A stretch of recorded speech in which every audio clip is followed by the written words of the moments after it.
যে ব্যক্তি অত্যন্ত রূপবান ও যৌবন সম্পন্ন এবং উচ্চ বংশজাত কিন্তু বিদ্যাহীন, সেই ব্যক্তি কিংসুক ফুলের ন্যায় গন্ধহীন স্বরূপ। অর্থাৎ কোনো ব্যক্তি যদি অত্যন্ত রূপবান হয় এবং সুন্দর যৌবনের অধিকারী হয় এবং উচ্চ বংশে জন্মগ্রহণ করে কিন্তু বিদ্যাহীন হয়, সেরকম মানুষের সমাজ সংসারে কোনো দাম থাকে না। উচ্চ বংশে জন্মগ্রহণ করলো, তার বংশ পরিচয়ে মানুষ তাকে চিনল, অত্যন্ত রূপ যৌবন সম্পন্ন হওয়ায় মানুষ তাকে চিনল, কিন্তু সেই ব্যক্তি মানুষের নিকট বিশেষ কোনো সম্মানের অধিকারী হতে পারে না যদি না তার মধ্যে বিশেষ গুণ অর্থাৎ বিদ্যা শিক্ষা থাকে।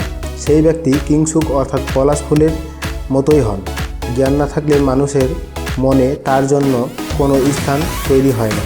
যেমনভাবে পলাশ ফুলকে মানুষ তার রঙের জন্য দেখে, কিন্তু পলাশ ফুলের কোনো সুগন্ধ না থাকায় তা পূজার উপকরণ হতে পারে না। মূর্খ ব্যক্তিও সেভাবেই সমাজে কোনো শুভকর্মে লাগতে পারে না বলে মানুষের মনে স্থান করতে পারে না।